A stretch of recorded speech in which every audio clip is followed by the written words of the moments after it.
Hey everyone, just hopping on here to give a little bit of context to this episode. If you've been following the pod, then you may remember that I had started to record an episode a few months back that was specifically about Rob Rausch and Candiace Dillard Bassett's argument from this past season of the Traitors. And I had recorded the first half. I had recorded the Rob half, and then Scamanda broke. And because Scamanda broke, that just has taken up my attention. People wanted answers to Scamanda. So that train has left the station. I'm riding it. And, I also am hoping to get some Beverly Hills content in there before the season ends, which is all just to say, for now, this episode will remain incomplete. And having said that, look, if you guys listen to this and you really, really want to hear about Candiace, if I receive enough messages about it, then I'll put it on my radar. But for now, just know this is going to be a Rob episode. Please excuse any reference to getting into Candiace. And other than that, I hope you enjoy it. All right, guys. See you on the flip side.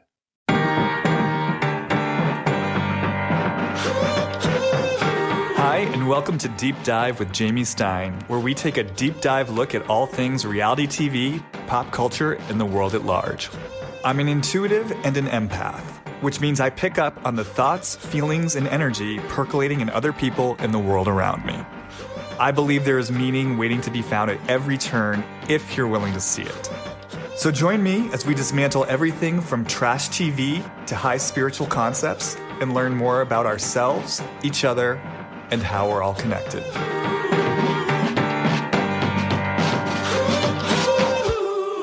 Hey everyone, and welcome back to another episode of Deep Dive with Jamie Stein, where we're going to decode some reality TV dramas. And oh God, there's so much to talk about in the world of reality TV right now, but I did have a little instinct to rewind to last month and take a little pit stop into the world of the Traitors. Most notably, this conflict between winner Rob Rausch. Oh, sorry, spoiler alert. Spoiler alert. If you haven't seen the Traitors, I think there's no escaping it. I think we all know Rob won. And Candiace, his fellow traitor, Candiace Dillard Bassett from The Real Housewives of Potomac. I actually wasn't going to talk much about this, but I had a listener/client DM me wanting to hear more specifically about Rob. And the more I thought about it, the more I did realize there is something kind of titillating, intriguing about their conflict. There was definite heat between them at the reunion and in the aftermath on social media. And I did just kind of think, you know what, maybe it'd be fun to dive in a little bit into those waters and just see, what's underneath the Rob Candiace drama? What themes might be extracted? What might we be watching on a deeper level? So this will be kind of like a quick and dirty episode. I'm just going to kind of drop into Rob first towards Candiace at the reunion and then vice versa and just kind of see what I see. As always, guys, playful exploration. And as always, we're just identifying one or two threads. Never the complete picture because multiple things are always, always true at once. This is just what's most immediately available to me in the moment based on what I am watching on the TV. All right. Having said that, let's all gather around the campfire and drop into Rob Rausch towards Candiace Dillard Bassett at the reunion of this last season of The Traitors. It's funny. It's like, whatever. That's kind of like what I'm hearing as like Rob's internal monologue. It's like, whatever, Candiace, like, whatever. That's kind of the tone of it. Like, whatever, like that. You can't see me at home unless you're watching this on YouTube, but like my hand is up in like a full talk to the hand, Candiace, like whatever, big W. Like I almost like see this aspect of Rob, like making the W sign with his fingers, like whatever, Candiace, talk to the hand. Yeah, and then I'm just like hearing out of sight, out of mind. I notice as Rob, like, I don't even want to take you in, Candice. It's like I'm looking off to the side. I'm not looking at you. It is like a big, old, fat, whatever, Candice. Um, which is interesting. It's like an eye roll. Okay. Actually, there's several things happening at once. I want to say, actually, so yes, I hear this whatever in Rob, which is interesting because he doesn't consciously lead with that. And I have something to say about that in a moment. But what I'm also noticing very strongly as I articulate this whatever, I also feel tremendous sadness. Like I feel really sad as Rob. So there's emotion here and there's feeling here. Oh, and then when I said, oof, then when I said there's emotion here and there's feeling here, ooh, I suddenly felt a flash of rage so deep in my thighs. And I'm actually feeling it in my glutes too, like pelvis, like rage here. So kind of almost what I would call like a more superficial layer of a dismissive attitude, of like a whatever, and then some very deep, tender grief, and then like a flash of hot, fiery rage. And that's the thing. I think there's so many layers here. The whatever to me is like the overlay on top of the grief and the rage. Like Rob, it feels to me like, like it's kind of like you're not getting to me, Candice. You're not poking me. You're not provoking me. Like I'm not gonna let you win. Meaning, I'm not gonna let you see that this gets any kind of rise out of me. I'm not gonna let you see that I have any feelings about this. It's a big fat W. It's a big fat what fucking ever. Ooh, even just saying that, I can feel the heat in it. Whatever, Candice. Whatever. Talk to the hand. Yeah, like initially it felt playful, but the more I explore this, it starts to become a little bit more serious. And so what I want to say about this, what's so interesting to me about all this, is that you never know any of this from Rob's affect, right? On the show, it's like he's got this way of, he's got a great poker face, right? I mean, that's what made him a great traitor. He's so cool, calm, poised, and collected. And it's almost like the way, it's like, oh, you know what? This is such a weird comparison, but this almost reminds me of like, do you remember on Summer House when Lindsay Hubbard and Danielle had their huge conflict because Danielle was acting out of pocket regarding Lindsay's engagement? And Danielle was out of pocket, and then they had this confrontation in the kitchen. And I don't remember the details, but I think Danielle was finally dropping her guard. She was being more vulnerable. And Lindsay was just like a steel trap. Like none of it was permeating Lindsay. And people really had a reaction to that. They were like, Lindsay is so cold. She's so cold. And I remember feeling like, no, she's not. Like, this is not about Lindsay being cold. She's actually hurt and she's shutting down.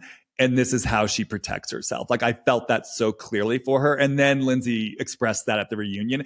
It's a similar feeling for me with Rob, where I feel like his poker face, his ability to remain calm under pressure, it's a similar thing of like, this is how I protect myself. Oof. Yeah, like I stay calm under pressure. I watch, I listen. You're never gonna see me crack. You're never gonna get me to crack. There's something in him that feels like, I mean, if I trust this information, like you seeing me crack or getting me to crack, it's somehow a concession of like weakness or losing. And when I follow it, the vibe I get off it is like almost like the quality of the energy is some experience in him of someone like poking, getting him to crack, getting him to feel and express his emotions, and then his emotions get turned against him.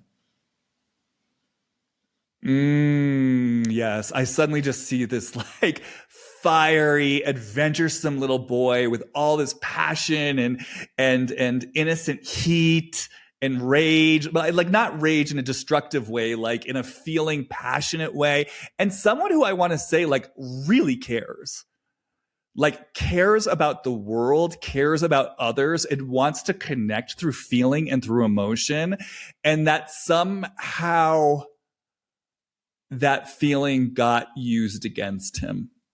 Like, Rob, oh, what are you doing? Look at how you're acting. Look at how you're behaving. And it felt like his heart getting turned against him. And I want to say there is something very specific here for me about like a woman using it against him, kind of feeling a little used and abused by a woman, like kind of poked and prodded. And then my heart-based passionate feelings being turned against me, and no fucking way am I letting you do that to me. So it feels to me, yes, like Rob, like there's a poker face. And let me just slow down. Yeah, it's sort of like, I mean, this is, again, it's what made him a great traitor. Like there's this sort of stony gaze he has, this unflappability where he remains so calm in the face of like conflict or high stress situations or people coming at him. Again, it's part of his strength, right? Like you can't quite get to him. And there's a way in which it's very attractive because it's mysterious. He's cool. He's calm. He's composed. He's rational. And underneath that, what I sense is, and again, we saw this on the show, he's very perceptive, very intuitive, very sensitive. Again, these are qualities he used to his advantage. It's what made him such a great game player. But I have a feeling part of the reason why he's such a great traitor is because this is also the game he plays in life. The game he played in Traitors, I think, is the game he plays in life, where Rob is someone who's going to watch, he's going to listen, he's going to remain composed. And like I said, there is love in that heart. Like he loves people, I feel deep down. He wants to connect with people. But he's also very guarded.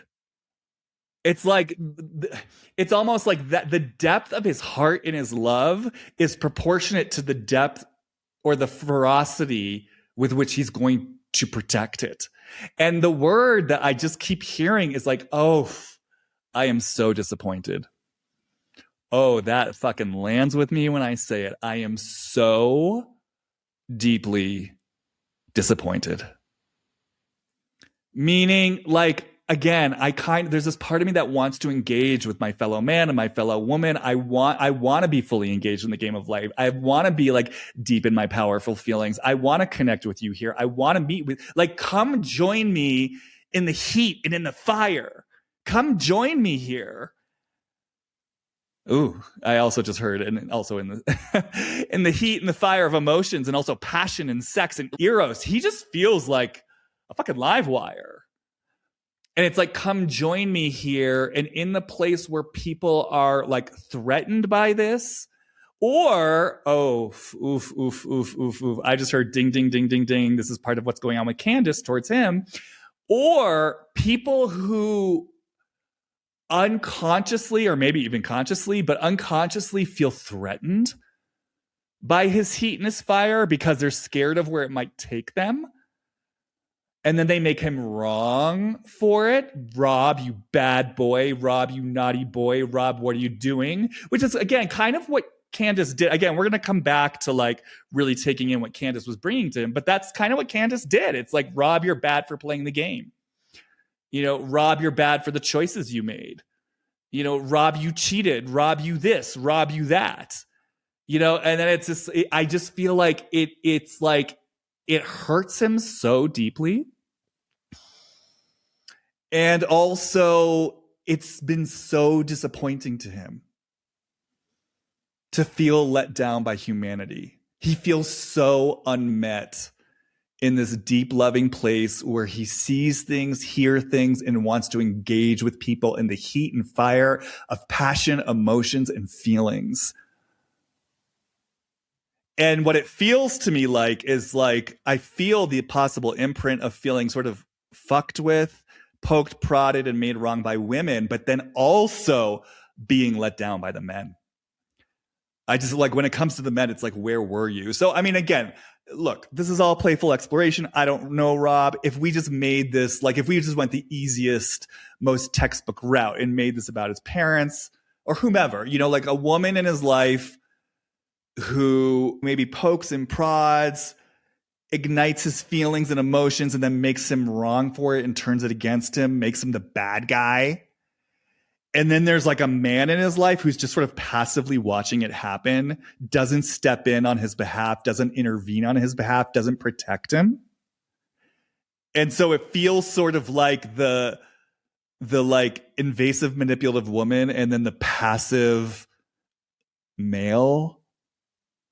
And I'm just sort of sitting here with all of this, and I've just been made like, yeah, I get sold out by the male. Oh, Rob, just be good. You know, do what needs to be done to make her happy. Don't be upset about this, Rob.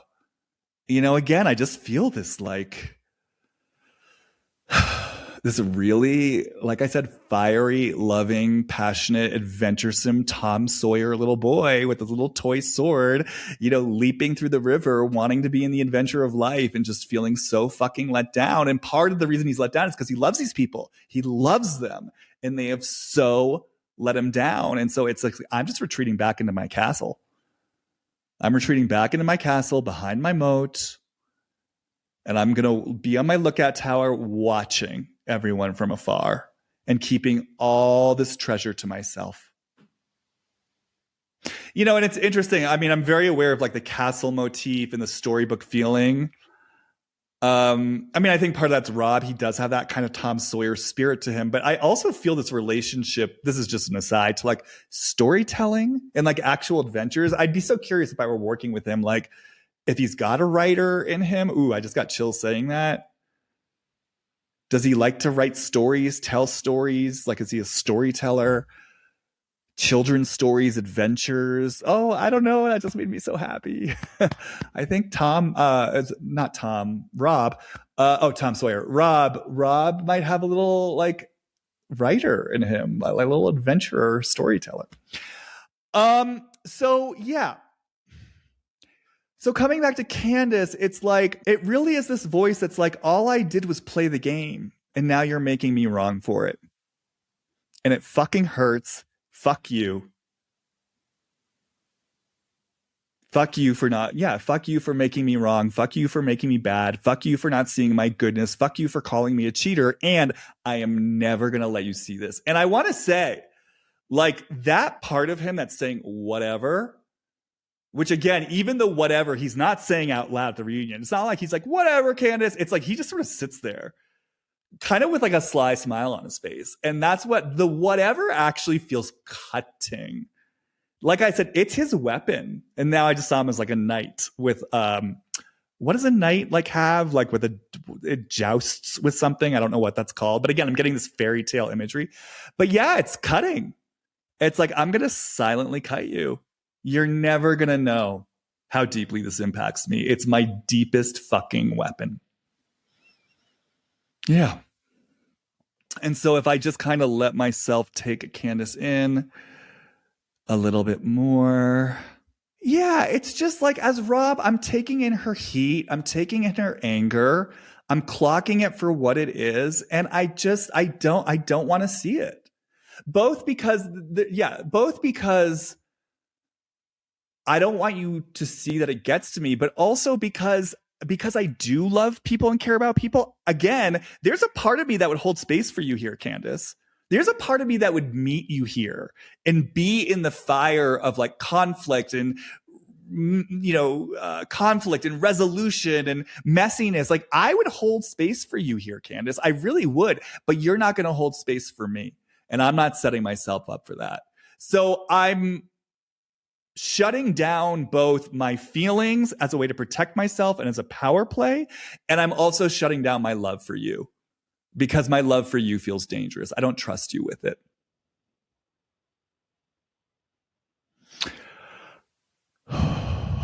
So there's a lot here, you guys. And I think in a lot of ways, if I'm right about any of this, it's sort of like the response to Rob makes sense because, again, I don't think the guy did anything wrong. I mean, I'm not going to this isn't a podcast about the strategy of Traitors. Personally, I think you could really make a strategic argument for everything that he did. I think he played a great game. But I also think there's a reason. I mean, I think some of it's parasocial and whatnot, but I also think there's a reason why also some people have had a reaction to him, because I think still waters run deep. And I think his cool, calm composure does mask a lot of fire, emotion, and inner conflict. And even though I do think he played a clean game in Traitors, I think a lot of the engine that made him a great traitor is run by a lot of these kind of, unconscious inner conflicts, impulses, and emotions. And people may have been picking up on that. All right, you guys, that's it for now. As always, follow me on Instagram, Jamie Stein, JamiesTein. And if you're curious about my work, head on over to HollywoodReadings.com and send me an email. And until then, I will see you on the flip side. Bye.